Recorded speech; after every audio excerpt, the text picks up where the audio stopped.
여러분, 상상해 보십시오. 스위스의 굴지 대기업 회장이자 억만장자인 한 남성이 부산 해운대의 좁은 골목에서 조용히 눈물을 훔치고 있었습니다. 그는 자신의 경호원과 비서를 돌려세우고 혼자 벽에 기대어 서서 한참 동안 움직이지 않았습니다. 사람들이 몰라볼 리 없을 텐데도 그 순간만큼은 그 누구의 시선도 중요하지 않았습니다. 그가 울었던 이유는 무엇이었을까요? 고된 사업 때문이었을까요? 갑작스레 떠오른 가족에 대한 그리움 때문이었을까요? 아니면 피로가 누적된 출장 여정에서 감정이 터져 나온 걸까요? 놀랍게도 그 어떤 것도 아니었습니다. 그가 흘린 눈물의 이유는 오직 하나, 한국의 평범한 시민들이 보여준 작지만 깊은 따뜻함 때문이었습니다. 그의 이름은 마르코 슈타이너, 스위스 제네바에 본사를 둔 세계 10대 인프라 건설 회사 슐러 인프라스트럭처 에이지의 창립자이자 현직 회장입니다. 고급 리조트, 도심 스마트시티, 고속철도, 친환경 에너지, 단지 등 세계를 무대로 미래를 짓는 그가 인생 마지막 해외 프로젝트를 기획하며 한국은 단 한 줄도 고려하지 않았습니다. 그의 지도에는 서울도 부산도 없었고 한류는 단지 KPOP과 드라마의 영역이라 여겼죠. 그러나 태풍 하나가 그의 운명을 바꿔놓았습니다. 일본으로 향하던 그의 전세기가 기상 악화로 인해 부산 김해국제공항으로 비상 착륙하게 되면서 우연치 않게도 그는 한국에 발을 들이게 됩니다. 그조차도 단 하루 머무를 예정이었죠. 이방인으로서 아무 기대도 없이 잠시 스쳐 지나가려 했던 그 도시는 그러나 그의 마음에 영원한 인장을 남기게 됩니다. 그 시작은 아주 단순했습니다. 체크인한 호텔 근처에서 아침을 먹기 위해 길을 나섰고 번화가보다는 사람 사는 냄새 나는 골목을 걷고 싶어 GPS도 없이 걸었습니다. 그렇게 들어선 곳이 바로 해운대의 한 작은 골목이었습니다. 그리고 거기서 그는 한국이라는 나라의 진짜 얼굴을 마주하게 됩니다. 시장통의 아줌마는 낯선 외국인에게 반말도 경계도 없이 따뜻한 미소로 떡볶이를 권했고 작은 빵집의 아주머니는 비도 안 오는 날에 혹시나 모르니 봉투를 2겹으로 포장해 주었습니다. 노점상 할아버지는 길을 묻자 수첩에 손글씨로 직접 지도를 그려줬고 초등학생은 길에서 헤매는 마르코에게 스마트폰으로 번역기 앱을 켜서 안내했습니다. 그 모든 순간은 하나하나 별것 아니었지만 스위스 상류층 사회에 익숙했던 마르코에게는 도저히 믿기지 않는 인간적인 대우였습니다. 그는 충격을 받았습니다. 왜 이 나라 사람들은 아무것도 바라는 것 없이 이렇게 친절하지? 그리고 그 질문은 이어졌습니다. 이건 단순한 친절이 아니라 어떤 시스템과 문화가 만들어낸 집단적 정서 아닐까? 그 질문이 꼬리에 꼬리를 물며 마르코의 심장을 파고들었고 그는 해운대 골목의 어느 벤치에 앉아 조용히 눈물을 흘리고 말았습니다. 이건 단순한 우연이 아니었습니다. 그는 깨달았습니다. 자신이 그토록 찾던 도시의 미래는 기술과 자본이 아니라 바로 이런 사람과 사람 사이의 온도에 있다는 것을. 그의 눈물을 지켜본 사람은 없었습니다. 하지만 그날 이후 마르코 슈타이너는 본국으로 돌아가 한국을 중심에 두고 새 프로젝트를 구상하기 시작합니다. 그는 공개석상에서 이렇게 말합니다. 내가 한국에서 경험한 것은 감동이 아니라 경외였습니다. 그들은 도시를 만들지 않았습니다. 그들은 공동체를 살리고 있었습니다. 지금부터 그가 한국에서 보낸 48시간, 그리고 12가지 장면을 통해 그의 인생을 바꾼 해운대의 감동적인 여정을 하나씩 소개해 드리겠습니다. 2025년 9월 16일 마르코 슈타이너 회장은 예정에 없던 여정을 시작하게 된다. 원래 그의 일정은 간단했다. 취리히에서 출발해 싱가포르, 그 다음 일본 오사카를 방문해 아시아 지역 스마트 시티 프로젝트 설명회를 주관한 뒤 스위스로 귀국하는 경로였다. 그는 일본의 건설 부문 고위 관계자들과의 회동을 통해 미래형 고층 복합단지를 추진할 계획이었고, 일본 측은 이미 부지 확보와 규제 완화안을 준비 중이었다. 그런데 하늘이 그 계획을 막아섰다. 마르코가 탑승한 개인 전세기는 러시아 블라디보스토크 상공을 지나는 중에 갑작스레 변경된 항로를 안내받는다. 일본 열도 전체에 태풍 경보가 내려졌고, 특히 간사이 지역 공항은 전면 폐쇄 조치에 들어갔다는 것이었다. 기장의 차분하지만 단호한 목소리가 기내에 울려 퍼진다. 전 승객께 알립니다. 기상청의 권고에 따라 본 항공기는 현재 일본이 아닌 대한민국 부산의 김해국제공항으로 비상 착륙할 예정입니다. 동승한 두 명의 임원은 서로를 바라보며 당황한 눈빛을 주고받았다. 마르코는 무표정한 얼굴로 창밖을 바라보며 조용히 말했다. 부산이라. 한국의 어디쯤에 있는 도시인가? 그는 한국이라는 나라를 모르지는 않았다. 다만 그에겐 늘 중간 규모의 신흥, 국가, 기술력이 강한 나라, 드라마와 K-POP로 유명한 나라 정도의 이미지로만 존재했다. 그 나라에 실제로 발을 딛게 될 줄은 상상조차 하지 못했다. 착륙은 순조로웠다. 부산의 하늘은 잿빛이었고 활주로에 내린 전세기 주변으로 비가 간헐적으로 내렸다. 김해공항의 입국장은 조용하고 질서정연했으며 직원들의 표정에는 피로 대신 일관된 친절이 깃들어 있었다. 비행기에서 내려 공항 내부로 들어선 순간 마르코는 본능적으로 어떤 낯섦과 동시에 이상한 안정감을 느꼈다. 택시를 타고 도심으로 들어서며 그는 창밖의 풍경을 조용히 바라봤다. 거리마다 깔끔하게 정리된 간판들, 교차로에서 질서 있게 서 있는 차량들, 그리고 곳곳에 보이는 환영합니다라는 한글 플래카드가 그의 눈에 들어왔다. 그는 호텔에 도착하자마자 비서를 향해 말했다. 내일 오전 비행편으로 일본으로 갈 수 있도록 확인하게. 비서는 고개를 끄덕이며 로비로 사라졌다. 하지만 마르코는 그 순간에도 자신도 모르게 창밖을 보고 있었다. 낯설지만 묘하게 정이 가는 도시였다. 잠깐만 나가볼까? 그는 평소와 다르게 가벼운 외투를 걸치고 호텔 밖으로 발을 내디뎠다. 이 모든 것은 태풍이 만들어낸 우연이었고 동시에 그 우연은 곧 필연이 되어 그의 인생을 바꾸는 첫걸음이 된다. 해운대, 그 이름은 마르코에게 낯설었다. 하지만 도착한 다음 날 아침 그는 지도를 펼치지 않고 무작정 길을 나섰다. 도로의 간판들은 모두 한글이었고 도시의 구조는 그의 눈에 다소 복잡하게 보였지만 이상하게도 발걸음은 자연스럽게 사람 사는 냄새가 나는 방향으로 향했다. 그는 커다란 대로를 피해 작고 구불구불한 골목길을 따라 걸었다. 그가 향한 길은 해운대 해변에서 멀지 않은 작은 상점과 주변이었다. 오래된 벽돌 건물들 사이로 작은 빵집, 떡볶이 가게, 중고 책방이 줄지어 있었고 상인들은 이른 아침부터 셔터를 올리며 하루를 준비하고 있었다. 마르코는 골목 입구에 있는 조그만 편의점 앞에서 잠시 멈춰서서 사람들의 움직임을 관찰했다. 스위스의 도심과는 다른 바쁜데도 느긋한 느낌이었다. 누군가는 바삐 출근하고 있었고 누군가는 자전거에 우유 상자를 실어 배달을 시작했다. 그 와중에 어떤 아주머니가 그를 힐끗 보더니 자연스럽게 웃으며 말했다. 관광객이세요? 여기 골목에 맛있는 거 많아요. 커피 마시고 가세요.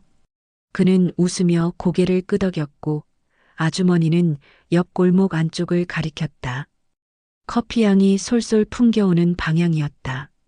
그는 커피 냄새를 따라 들어갔다.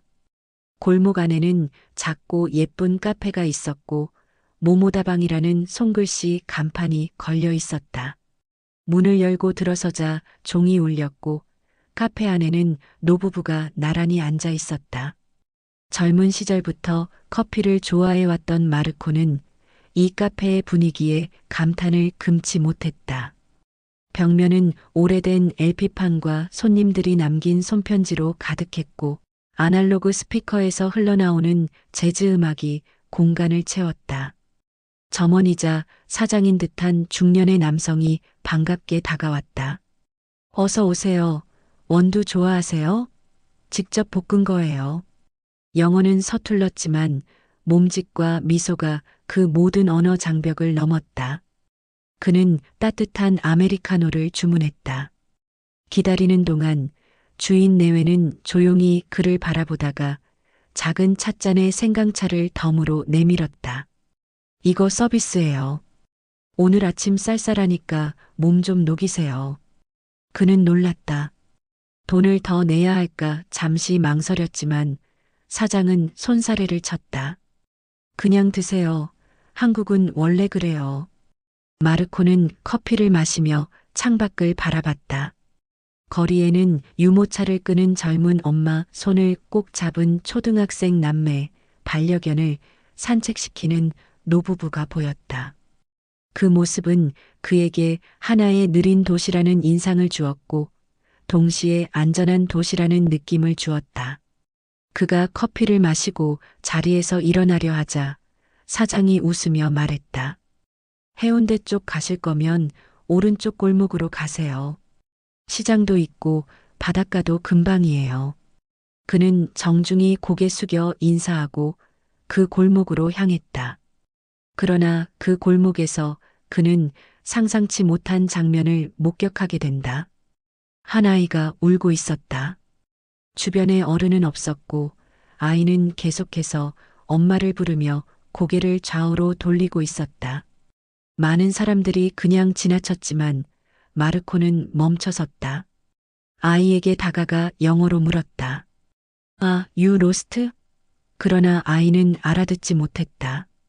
그 순간 근처에서 반찬 가게를 하던 할머니가 다가왔다. 얘야, 엄마 잃어버렸니? 아이는 고개를 끄덕였다. 할머니는 손에 묻은 양념을 앞치마로 닦으며 아이를 안심시키듯 어깨를 감쌌다. 지나가던 또 다른 시민은 스마트폰으로 근처 지구대에 전화를 걸었고 경찰이 오기까지 5분도 걸리지 않았다. 마르코는 그 광경을 지켜보며 다시 한번 충격을 받았다. 아무도 아이를 방치하지 않았고 모두가 아이를 돕기 위해 움직였다. 그것도 전혀 모르는 사이임에도 말이다. 경찰이 아이를 데려가는 모습을 끝까지 지켜본 후 마르코는 마음이 이상해졌다. 그는 자신도 모르게 중얼거렸다. 이건 체계인가? 아니면 문화인가? 이 골목에서 그는 기술도 자본도 대단한 건물도 보지 못했다. 그러나 그는 그 어떤 고층 빌딩보다 더 높고 더 단단한 신뢰의 구조를 본 듯한 기분이었다. 이 작은 골목, 해운대의 평범한 아침 풍경이 그에게는 문명 그 자체였다. 그리고 그 문명은 결코 화려하지 않았지만 영혼을 따뜻하게 데워주는 사람의 도시였다. 골목길을 돌아 해운대 바닷가 쪽으로 향하던 마르코는 도중에 길을 헤맸다. 휴대전화는 로밍이 원활하지 않았고 번역기도 간헐적으로 작동했다. 그러다 우연히 작은 편의점 앞에 놓인 벤치에서 신문을 읽고 있던 한 노인을 발견했다. 그 노인은 모자에 체크무늬 셔츠, 그리고 반듯하게 다린 바지를 입고 있었고 손에는 진한 커피가 담긴 테이크아웃 컵을 들고 있었다.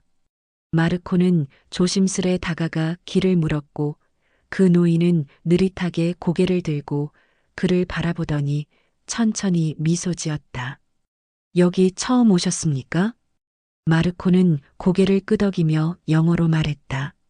네, 저는 해운대 해변을 찾고 있어요. 노인은 알아듣지 못한 듯 했지만 주변에서 대화를 엿듣던 편의점 직원이 대신 번역해 주었다. 그러자 노인은 갑자기 신문을 접고 말했다. 해운대? 그럼 이쪽 길로 300m쯤 가서 왼쪽으로 꺾으면 돼요. 근데 잠깐 앉아서 쉬다가요. 관광도 체력 있어야 즐기는 거라니까. 마르코는 망설이다가 그의 옆에 앉았다. 편의점에서 얼음 생수를 하나 사서 같이 마시기 시작했다. 그러자 노인은 갑자기 이런 말을 꺼냈다. 나는요, 여기서 평생 살았어요. 이 골목에서 장사도 하고, 애도 키우고, 집도 샀지. 근데 요즘은 외국인들이 참 많이 오네요. 좋아요. 우리 동네를 알아주는 거니까.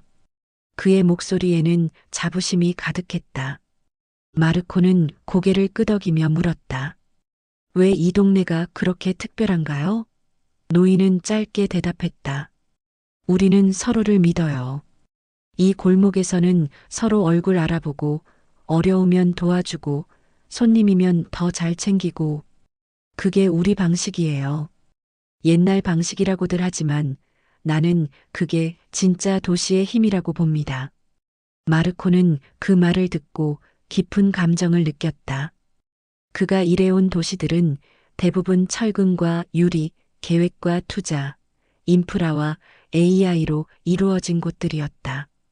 하지만 이 노인은 사람 사이의 신뢰를 도시의 근간으로 보고 있었다.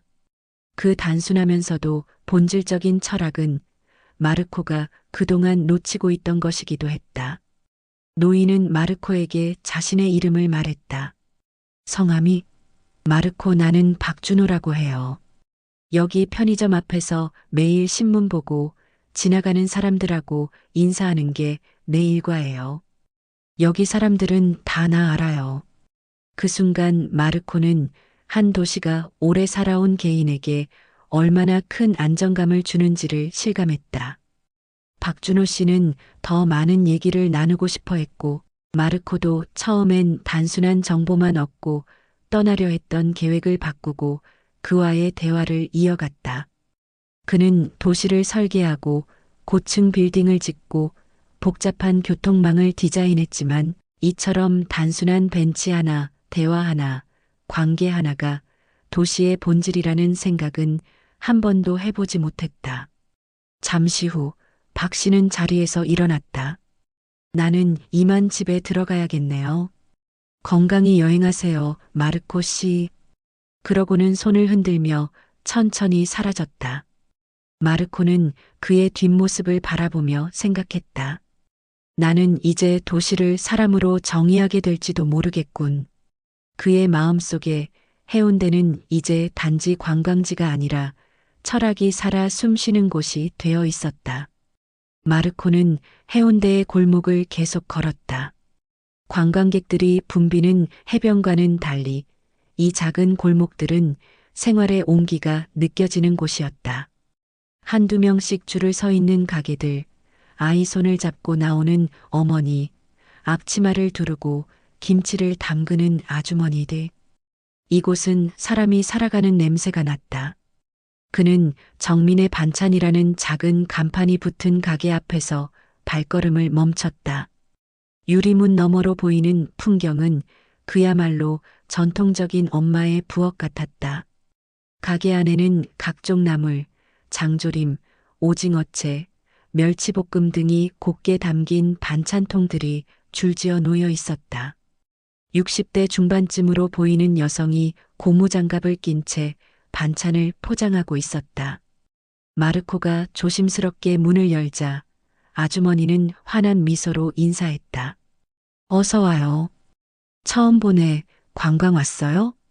그는 익숙하지 않은 말이지만 인사인 줄 알고 고개를 숙였다.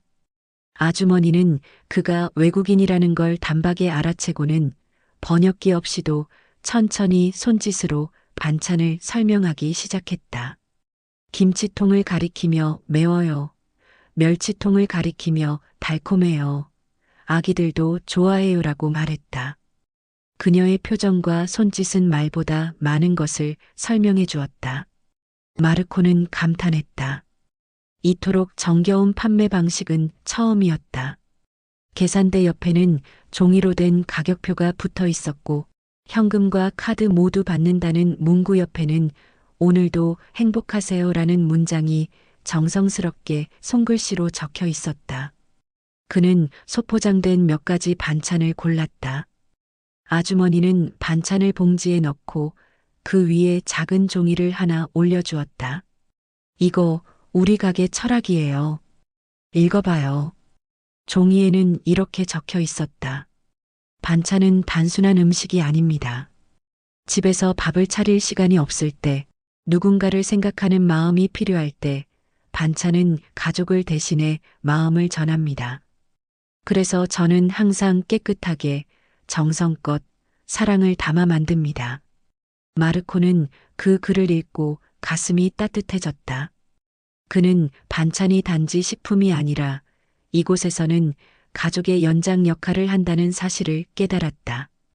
특히 도시의 속도에 밀려 점점 사라져가는 공동체 정신을 이 한 장의 종이에서 되살아나는 듯한 느낌이었다. 이 반찬 어디서 배우셨어요? 그가 조심스럽게 묻자 아주머니는 웃으며 말했다. 어머니한테요. 어릴 때부터 봤어요. 요즘은 유튜브로도 많이들 배우지만 저는 손맛은 세월에서 나오는 거라고 생각해요. 그녀는 마르코에게 덤으로 깍두기 몇 조각을 포장해주며 이렇게 덧붙였다. 당신 혼자 오셨죠? 혼자 밥 먹을 때 제일 속상하잖아요. 이거는 내 정성이에요. 그 말에 마르코는 말을 잇지 못했다. 그는 지금껏 수없이 많은 도시를 방문했고 고급 레스토랑과 셰프들의 코스 요리도 경험했지만 이토록 가슴을 채우는 음식은 처음이었다. 단지 음식 때문이 아니었다. 그 반찬 속에는 누군가를 위한 마음이 있었기 때문이었다. 가게를 나서며 그는 고개를 깊이 숙였다. 아주머니는 손을 흔들며 외쳤다. 즐거운 여행하세요.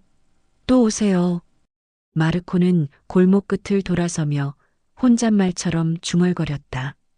이런 마음이 도시를 지탱하는 진짜 인프라인지도 모르겠군. 그의 발걸음은 가벼워졌고 그의 눈에는 이 도시가 점점 다르게 보이기 시작했다. 반찬 가게를 나선 마르코는 손에 봉지를 들고 다시 천천히 걸었다. 어느새 해가 중천에 떠 있었다. 그는 이번에는 걷는 대신 대중교통을 이용해 보자고 마음먹었다. 도시를 제대로 알기 위해서는 그들의 발이 되어주는 교통수단을 경험해야 한다고 늘 생각해왔기 때문이다. 가까운 곳에 있는 버스 정류장으로 향했다. 정류장은 작고 깔끔하게 관리되어 있었고 전광판에는 도착 예정 시간과 버스 노선이 한글과 함께 알기 쉽게 표시되어 있었다. 영어는 없었지만 그림 아이콘과 정돈된 UI는 충분히 직관적이었다.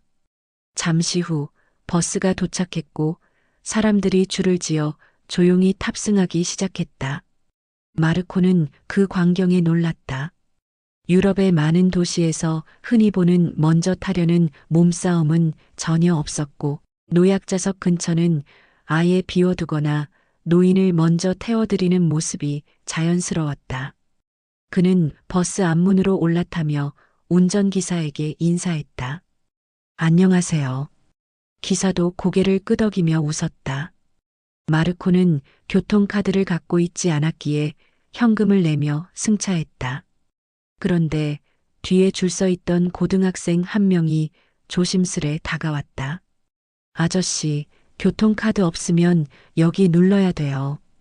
그는 마르코의 손에 쥐어진 지폐를 보며 정확한 위치를 손가락으로 가리켰다. 그 학생은 영어를 못했지만 마르코는 그가 도와주려는 진심을 금방 알아차릴 수 있었다. 고마움을 전하려 손을 흔들자 학생은 수줍게 웃고 자기 자리로 돌아갔다. 버스는 천천히 도심을 지나 해운대 해변을 향해 달렸다. 창밖으로 보이는 도로는 정갈했고 운전은 부드러웠으며 사람들의 목소리는 조용했다. 스마트폰을 보거나 창밖을 감상하는 사람들 사이로 누군가가 큰 소리로 통화하거나 소란을 피우는 모습은 전혀 없었다. 마르코는 좌석에 앉아 주변을 둘러보았다. 앞자리에는 초등학생이 어머니와 나란히 앉아 있었고 창가 자리에는 한 노부부가 손을 꼭 잡고 앉아 있었다.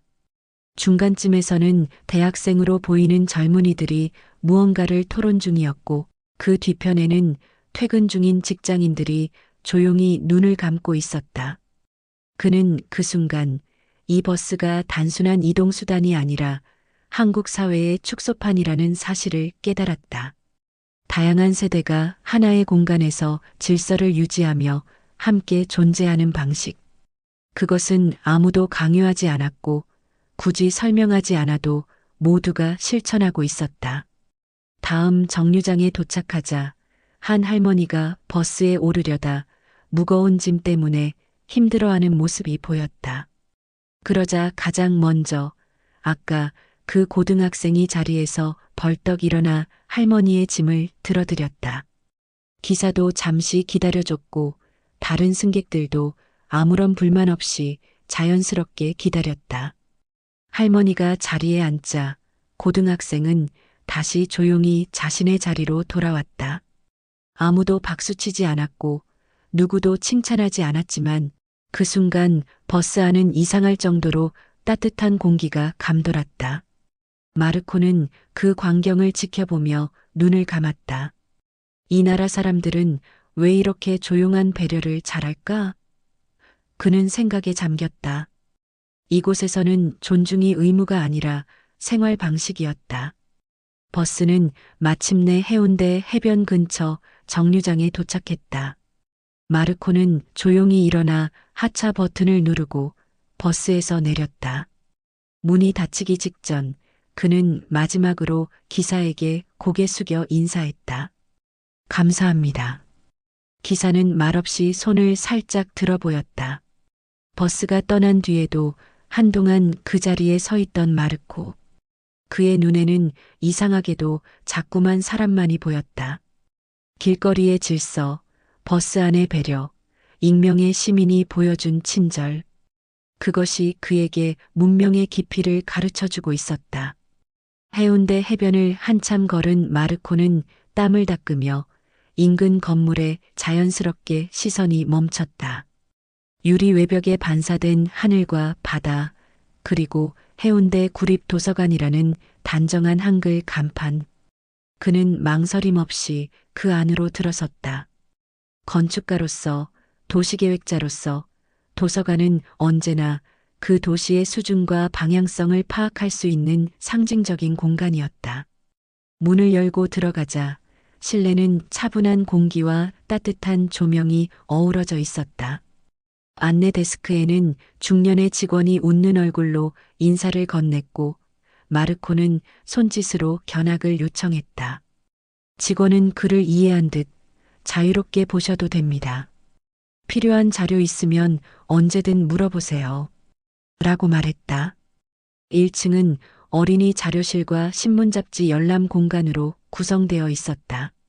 초등학생 몇 명이 선생님의 안내 아래 독서 활동을 하고 있었고 다른 한쪽에는 유모차를 끌고 온 젊은 어머니들이 아이들과 책을 고르고 있었다. 그 모습은 소란스럽지 않고 오히려 조용한 생기와 활력이 느껴졌다. 마르코는 2층으로 올라갔다. 일반 열람실과 지역 자료 코너가 있었고 특히 눈에 띄는 것은 시민 추천도서 선반이었다. 그 위에는 한글로 적힌 손글씨 카드들이 꽂혀 있었고 추천 이유와 함께 짧은 소감이 적혀 있었다. 이 책을 읽고 나서 부모님께 전화를 드렸습니다. 아이가 학교에서 겪는 고민이 내 이야기 같아서 마음이 아팠습니다. 우리 동네가 더 좋아졌어요. 작은 실천이 중요하다는 걸 배웠습니다. 그는 추천된 책 중 하나를 꺼내 앉았다. 옆자리에는 중학생으로 보이는 소년이 앉아 조용히 공부를 하고 있었다. 노트북이 없고 펜과 노트만으로 수학 문제를 푸는 모습이었다. 집중력은 대단했고 주변 사람들도 그 아이를 방해하지 않으려 조용히 배려하고 있었다. 잠시 후 도서관 내 방송이 흘러나왔다. 잠시 후 3층 미디어실에서 AI 윤리와 미래 기술에 대한 시민 강연이 진행됩니다. 흥미를 느낀 마르코는 3층으로 발걸음을 옮겼다. 미디어실에는 이미 20여 명의 시민들이 자리를 잡고 있었고 강사는 한국어로 강연을 시작했다. 그는 한국어를 알아들을 수는 없었지만 슬라이드에 나오는 핵심 키워드와 청중들의 반응만으로도 분위기를 느낄 수 있었다. 슬라이드에는 공존, 기술의 인간화, 도시의 윤리라는 단어가 반복되었다. 그리고 마지막 문장, 기술보다 사람이 우선입니다라는 한글 자막이 떴을 때 청중 대부분이 고개를 끄덕이고 박수를 쳤다. 그는 다시 한번 충격을 받았다. 한국은 단순히 기술 소비국이 아니라 기술과 삶의 균형을 고민하는 시민 의식 수준이 매우 높은 사회라는 사실을 깨달았다. AI나 스마트 시티 같은 키워드를 단순히 홍보 슬로건이 아닌 일상 속 담론으로 받아들이는 도시. 그것이 한국이었다. 강연이 끝난 후 마르코는 도서관 옥상 정원에 올라가 바다를 바라보며 깊은 숨을 들이쉬었다. 아래로는 바쁘게 움직이는 해운대 도심이 보였고 옥상에는 책을 펼친 시민 몇 명이 조용히 햇빛을 즐기고 있었다. 그는 그 순간 자신이 평생 도시를 설계하면서도 단 한 번도 도서관을 중심에 둔 적이 없었다는 사실을 깨달았다. 빌딩, 도로, 에너지 시스템은 있어도 사람의 생각과 감정을 키우는 공간은 고려 대상이 아니었다. 마르코는 마음속으로 다짐했다. 다음 프로젝트에서는 반드시 시민이 책을 읽고 생각할 수 있는 공간을 가장 먼저 설계하자. 그것이 진짜 지속 가능한 도시다. 도서관을 나서는 그의 표정은 한층 밝아져 있었다. 그리고 그 순간 그는 한국이라는 나라가 단순한 발전된 국가가 아니라 사람 중심의 미래 도시를 이미 살아가고 있는 나라라는 사실을 확신하게 되었다. 도서관을 나와 길을 걷던 마르코는 우연히 해운대구 시민센터라는 표지판을 발견했다. 건물은 크지 않았지만 깔끔하고 정돈된 외관에 유리창 너머로 보이는 시민들의 움직임이 바쁘면서도 질서정연했다. 그는 도시의 시스템을 이해하고 싶어 호기심에 이끌리듯 그 안으로 들어섰다. 로비에는 안내 데스크와 민원 발급 기계, 다양한 공공 서비스 안내판이 정렬되어 있었다. 마르코가 주변을 둘러보는 동안 한 젊은 직원이 다가와 조심스럽게 인사를 건넸다. 무엇을 도와드릴까요? 그는 간단한 영어로 자신이 관광객이며 이 센터에서 어떤 일들이 이루어지는지 알고 싶다고 설명했다. 직원은 기꺼이 마르코에게 짧은 견학을 제안했다. 여긴 시민들이 서류를 발급받거나 복지 상담을 받는 곳입니다. 외국인 주민도 종종 오시고요. 그는 복도 끝에 있는 작은 복지 상담실, 노인 대상 프로그램 접수 창구, 그리고 청년 일자리 게시판 등을 차례로 보여주었다. 특히 인상적이었던 건 무인 민원 발급기였다. 한 시민이 순서를 기다리지 않고 기계에 주민등록번호를 입력하고 몇 초 만에 서류를 뽑아갔다. 종이도 깔끔하게 정렬되어 나왔고 시스템은 사용자의 언어를 선택할 수 있도록 구성돼 있었다. 마르코는 그 장면을 보며 중얼거렸다. 이건 효율성 그 자체군. 하지만 진짜 감동은 그 다음에 있었다. 한 노부부가 약속된 복지 상담을 받기 위해 도착했는데 담당자는 자리에 없었다. 그러자 인근 부서의 다른 직원이 재빨리 다가가 사정을 듣고 바로 대체 상담을 시작했다. 서로의 부서를 넘나드는 유연함, 그리고 제 일은 아니지만 도와드릴게요라는 태도가 너무나도 자연스러웠다. 그 모습을 지켜본 마르코는 충격을 받았다. 유럽에서는 공공기관의 경직된 태도와 복잡한 서류 절차에 익숙했던 그에게 이곳의 민첩하고 인간적인 행정력은 놀라움 그 자체였다. 그는 직원에게 물었다. 왜 이렇게까지 시민을 배려하나요? 직원은 웃으며 대답했다. 그게 공무원의 역할이니까요. 국민이 없으면 우리도 없잖아요. 그 말 한마디가 마르코의 가슴을 울렸다.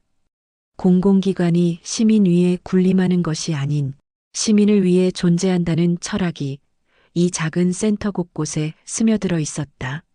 한쪽 벽면에는 시민들이 직접 참여해 제안한 우리 동네 개선 아이디어가 붙어 있었다. 보행자 신호등 시간 연장, 주차장 위치 개선, 쓰레기통 추가 설치 등 사소한 듯하지만 실제 생활과 밀접한 제안들이 빼곡히 적혀 있었다. 그 옆에는 반영 완료, 검토 중이라는 스티커가 붙어 있었고 담당자의 코멘트도 함께 기재되어 있었다. 마르코는 놀랐다. 단지 보여주기식이 아니라 실제로 시민의 의견이 정책에 반영되고 있다는 사실이 그 흔적에서 그대로 느껴졌다. 센터를 나서며 그는 또 한 번 생각에 잠겼다. 도시는 단순한 건축물이 아니라 시민이 주도적으로 참여하고 신뢰하는 행정 시스템 위에 세워져야 한다는 것. 한국은 그 당연한 진리를 작지만 정직한 방식으로 실현하고 있었다. 그 순간 그는 자신이 설계해온 수많은 프로젝트에서 사람이 행정과 얼마나 가까운가라는 질문을 단 한 번도 제대로 고민하지 않았다는 걸 깨달았다. 그리고 그 반성은 그가 앞으로 만들어갈 도시들에 깊은 영향을 끼치게 될 것이 분명했다. 시민센터에서 나와 걷다 보면 도심 한가운데에서 조금 떨어진 곳에 반여종합시장이라는 간판이 보인다. 마르코는 무심코 그곳으로 향했다. 해운대의 고층 아파트와 현대식 상점들 사이에서 이곳은 마치 시간의 틈새처럼 존재했다. 시장은 복잡했다. 사람들의 말소리, 상인들의 외침, 삶의 냄새가 뒤섞여 있었다. 그런데 이상하게도 그 복잡함 속에 기이할 정도로 자연스러운 흐름이 존재했다. 누구 하나 급하게 다투거나 소란을 피우지 않았고 손님과 상인 사이에는 오래된 거래에서만 나올 수 있는 신뢰가 오갔다. 마르코는 우선 과일 가게 앞에 멈춰섰다. 탐스러운 배와 감이 가지런히 놓여 있었고 노부부가 운영하는 그 가게는 사람들로 북적였다. 주인 아저씨는 손님에게 오늘 이 감은 정말 맛있어요. 어제 따온 거예요라며 권했고 손님은 주저없이 지갑을 열었다. 그는 과일 몇 개를 골라 손에 들었고 아주머니는 봉투를 건네며 손끝으로 배려하듯 포장을 해주었다. 돈을 건네자 그녀는 잔돈과 함께 작은 사과 하나를 더 얹어주며 말했다. 처음 오신 것 같네요. 우리 시장은 단골되면 더 챙겨줘요. 다음엔 말만 하세요. 마르코는 웃으며 고개를 숙였다. 이 시장의 정서는 단순한 상업행위가 아니었다.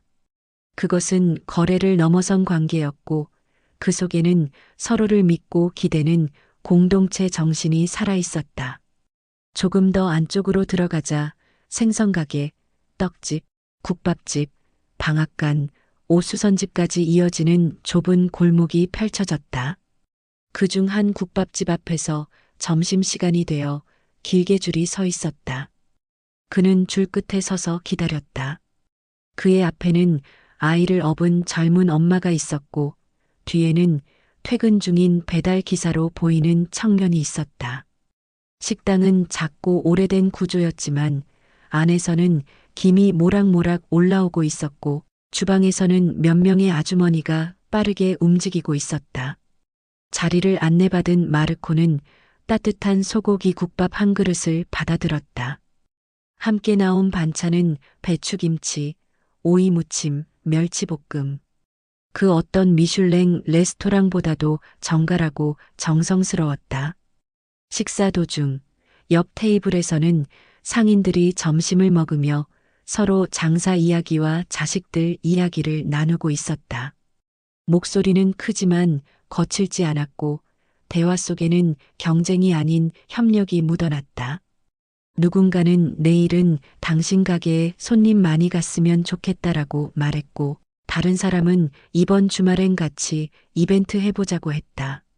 마르코는 이 모든 상황을 조용히 관찰했다. 이 시장은 단순한 상거래 장소가 아니라 이웃과 친구, 공동체가 살아 숨쉬는 생활의 중심지였다.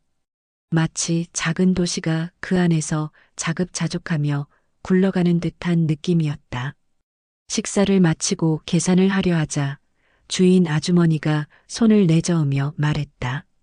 외국 손님이니까 우리 시장 소개하는 셈치고 국밥값은 절반만 받아요. 그는 당황하며 전액을 내려고 했지만 아주머니는 단호했다. 우리 시장은 처음 오는 사람도 가족처럼 대해요. 마르코는 그 말에 가슴이 뭉클했다. 그는 떠나기 전 가게 앞에서 아주머니와 사진을 함께 찍었다. 아주머니는 손가락으로 V를 하며 웃었고 그는 진심으로 웃었다. 시장을 나오는 길 그는 생각했다. 기술과 시스템이 없는 곳에도 이렇게 강한 연대가 가능하다는 걸 보여주는 곳. 이것이 바로 도시의 뿌리다. 그날 밤 호텔방에 돌아온 그는 자신의 다이어리에 이렇게 적었다. 전통시장은 과거가 아니라 공동체의 미래를 품고 있는 공간이다. 전통시장을 나온 마르코는 여전히 손에 따뜻한 여운이 남아 있었다. 과일의 달콤함, 국밥의 진한 국물 맛, 상인들의 웃음소리까지도 귀에서 떠나지 않았다. 시장 골목을 지나 큰 길로 나오려던 찰나 골목 모퉁이에 있는 작은 문이 눈에 들어왔다.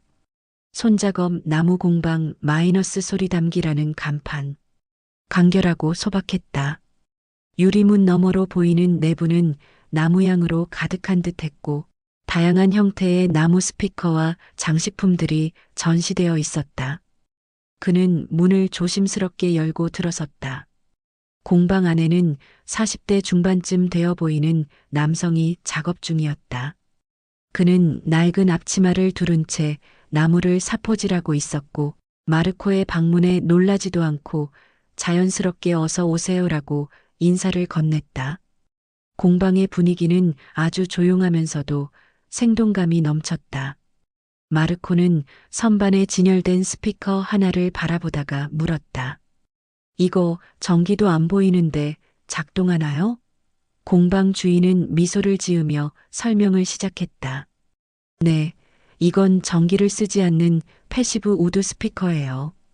스마트폰을 위에 올려놓으면 나무 안의 공명 구조를 통해 소리가 증폭되죠. 전통 목공 기술을 응용한 겁니다. 마르코는 놀랐다. 단순한 장식품이라 생각했던 나무 조각이 과학과 기술, 예술과 장인의 손끝이 더해진 결과물이었기 때문이다. 그는 물었다.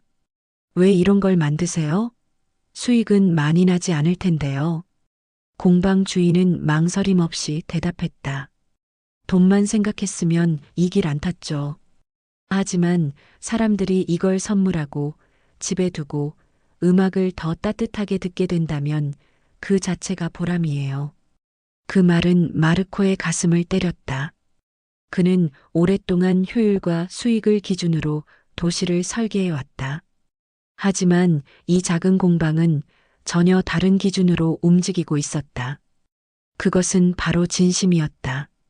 공방 주인은 그에게 작은 나무 조각 하나를 건넸다. 이건 기념으로 드릴게요. 버려진 나무로 만든 책갈피예요. 한국에서는 버려지는 것에도 쓰임이 있다고 믿거든요. 그는 책갈피를 손에 쥐고 한참을 바라봤다. 거칠게 남은 나뭇결, 손으로 직접 새긴 작은 무늬, 그리고 그 안에 담긴 이야기. 그것은 단순한 기념품이 아니라 철학의 단면이었다. 공방을 떠나며 그는 공방 주인에게 마지막으로 물었다. 혹시 해외 전시 계획은 없으신가요? 주인은 고개를 저으며 웃었다. 아직은 여기서 충분히 행복하니까요. 언젠가 누군가가 소개해준다면 모를까. 그는 그 순간 행복이라는 단어의 진짜 의미를 이해한 듯 했다. 거창한 성공이나 글로벌한 성취가 아니라 자신의 손으로 만든 것을 사랑하는 이들에게 전하고 그 작은 반응을 마음에 담는 삶. 그것이야말로 마르코가 오랫동안 잊고 있던 삶의 균형이었다. 호텔로 돌아가는 길, 그는 공방 앞에서 찍은 사진을 여러 번 되돌려 보았다. 나무 조각 하나에 담긴 장인의 철학은 그가 본 어느 마천루보다 더 높고 단단해 보였다. 호텔에서 잠시 휴식을 취한 마르코는 저녁 식사 후 마지막으로 해운대의 야경을 보기 위해 다시 거리에 나섰다. 도시의 낮과 밤은 서로 다른 얼굴을 가지고 있다. 그는 도시의 진짜 품격은 해가 지고 나서 드러난다고 믿는 사람이었다.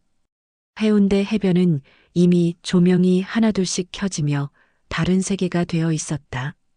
파란빛이 감도는 고층 빌딩 사이로 따뜻한 황색 가로등이 골목을 비추고 멀리 광안대교는 마치 밤하늘을 수놓은 리본처럼 빛나고 있었다. 바닷가 산책로는 연인과 가족, 친구들로 적당히 붐볐고 어디서든 웃음소리가 들려왔다. 마르코는 조심스레 골목 안쪽도 걸어보았다. 외국의 많은 도시에서 그는 밤에는 항상 긴장을 늦추지 않았다. 도심일수록 범죄의 그림자가 짙게 깔리기 마련이었고 고급 호텔 앞 거리조차 불안한 곳이 많았다. 하지만 이곳에서는 달랐다. 밤 10시가 넘어가는 시간이었음에도 초등학생으로 보이는 아이들이 친구와 손을 잡고 편의점에 다녀오고 있었고 중년의 여성들이 운동복 차림으로 조깅을 하고 있었다.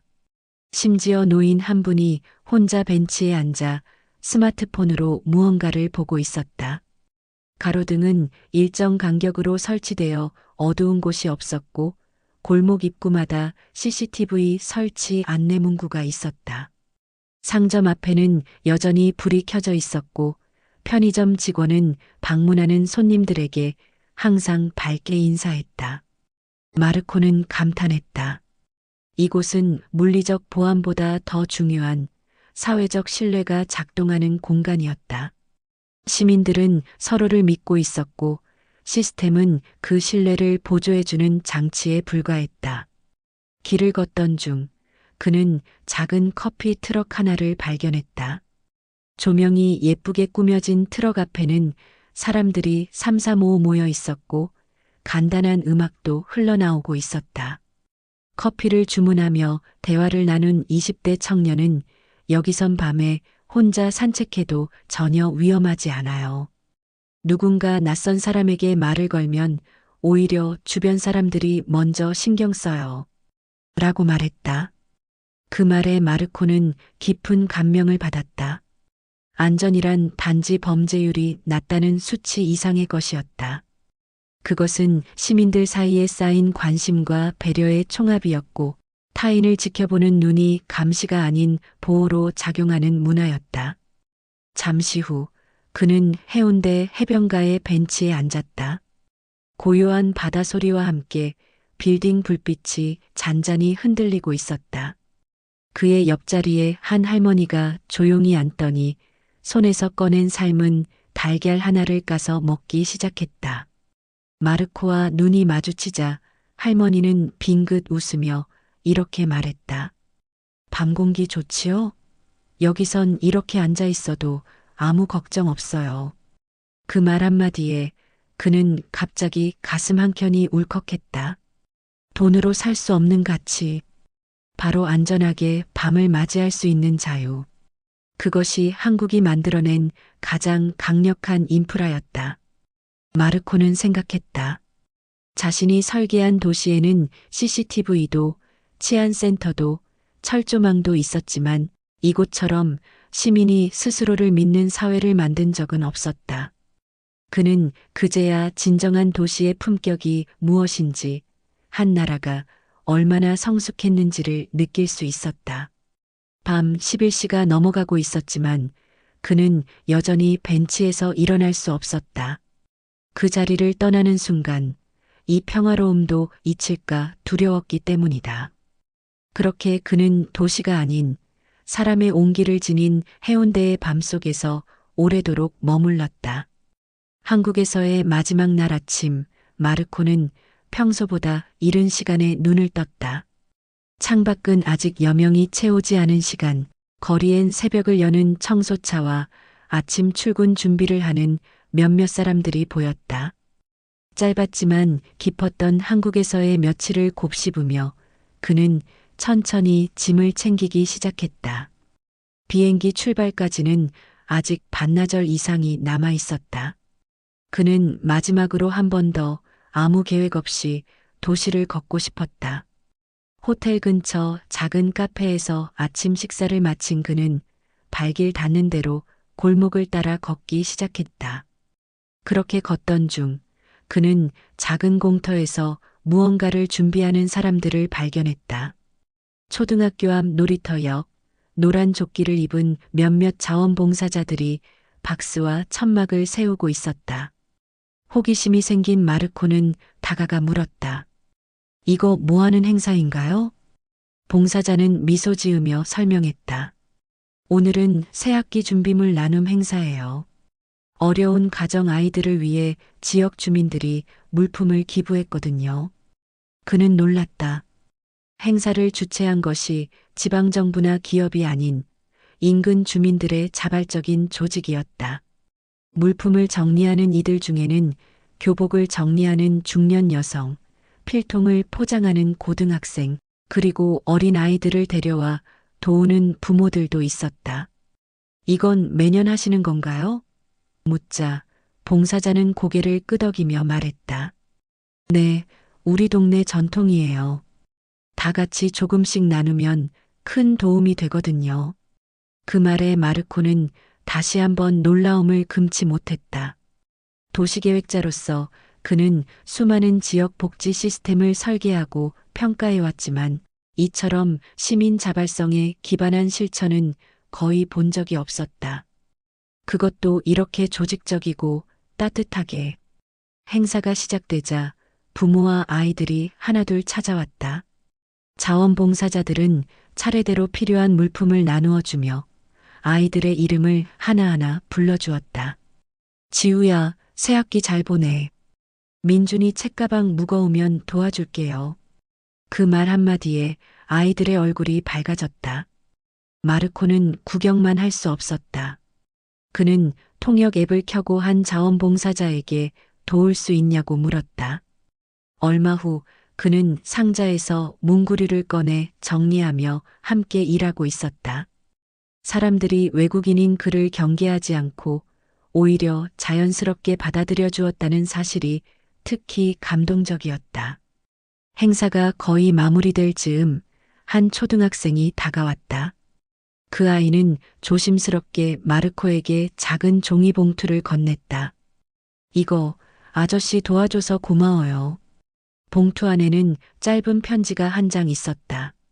처음 보는 아저씨가 우리 행사 도와줘서 너무 고마워요. 나도 크면 좋은 어른이 될래요. 마르코는 그 자리에서 말을 잇지 못했다. 작고 소박한 손글씨, 삐뚤빼뚤한 한글이었지만 그 속에 담긴 진심은 그 어떤 건물보다 깊고 단단했다. 그날 오후 그는 짐을 들고 인천공항으로 향했다. 하지만 마음속엔 여전히 그 봉투와 아이의 편지가 남아 있었다. 도시는 건물과 인프라가 아니라 마음을 주고받는 사람들로 만들어진다는 진실이 가슴 깊이 각인되어 있었다. 비행기 탑승 전 그는 메모장을 꺼내 한 문장을 남겼다. 한국에서 내가 받은 가장 큰 선물은 아무 조건 없이 건네받은 사람들의 진심이었다. 스위스로 돌아온 마르코는 며칠 동안 외부 일정을 모두 미뤘다. 그의 집무실에는 여전히 전 세계 도시들의 최신 도면과 보고서, 회의 자료들이 가득했지만 그의 눈엔 그것들이 더 이상 선명하게 들어오지 않았다. 한국에서의 며칠은 단순한 여행이 아니었다. 그것은 그가 수십 년 동안 쌓아온 도시계획의 철학을 근본부터 뒤흔드는 시간이었다. 그는 책상 위에 한국에서 가져온 물건들을 하나씩 꺼냈다. 공방에서 받은 나무 책갈피, 반찬 가게, 아주머니가 써준 메모지, 아이가 준 손편지, 전통시장에서 찍은 사진. 이 조각들은 도시라는 개념을 넘어 삶의 본질을 설명해주는 단서들이었다. 마르코는 회사 회의에서 처음으로 효율과 수익이 아닌 공동체와 신뢰가 도시 설계의 기준이 되어야 한다고 발언했다. 동료들은 놀랐지만 그의 눈빛이 진지하다는 걸 모두 느꼈다. 그는 이후 자신이 설계 중인 신도시 프로젝트에 전면적인 수정을 가했다. 고층 건물 사이에 시민 공유 텃밭을 만들고 도서관과 커뮤니티 센터를 도심의 중심에 배치했으며 차량 중심 도로보다 보행자 중심의 공공공간을 우선으로 삼았다. 행정센터에는 작은 민원 카페와 아동 돌봄 공간을 붙였고 밤에도 사람들이 안심하고 걸을 수 있는 야간 조명과 순찰 시스템을 설계했다. 이러한 변화에 대해 일부 투자자들은 의문을 제기했지만 그는 이렇게 말했다. 한국에서 나는 도시의 미래를 봤습니다. 기술보다 사람이 먼저인 도시, 경쟁보다 연대가 중심이 되는 구조. 그것이 진짜 지속 가능한 도시의 형태입니다. 그의 이야기는 곧 도시계획 학회에도 공유되었고 여러 도시 전문가들이 그가 체험한 한국의 사례에 관심을 갖기 시작했다. 마르코는 자신의 경험을 담은 칼럼을 국제건축저널에 기고했고 제목은 이렇게 지었다. 사람의 온도로 설계된 도시 한국이 내게 가르쳐준 것들. 칼럼이 출간되자 여러 나라의 독자들로부터 편지와 메시지가 도착했다. 어떤 이는 당신의 글을 읽고 우리 도시에도 시민 도서관을 만들기로 했습니다라고 했고 또 어떤 이는 공공 행정 시스템에 감동했고 이제부터 공무원 교육에 새로운 내용을 도입하려 합니다라고 전했다. 마르코는 그런 반응을 보며 다시 한번 확신했다. 한국에서 그가 받은 것들이 단지 개인적 감동에 그치지 않고 세상을 바꾸는 실마리가 될 수 있다는 사실을. 그는 다시 한국으로 갈 계획을 세우고 있었다. 이번에는 건축가가 아닌 한 명의 학생으로서 더 많은 지역을 돌아보고 더 많은 사람들의 이야기를 듣고 싶었다. 왜냐하면 진짜 도시의 해답은 늘 사람 속에 있기 때문이다. 그리고 그는 언젠가 자신이 설계한 도시 한복판에 이런 문구를 새기고 싶었다. 이 도시는 효율로 만들어지지 않았습니다. 이 도시는 마음으로 설계되었습니다.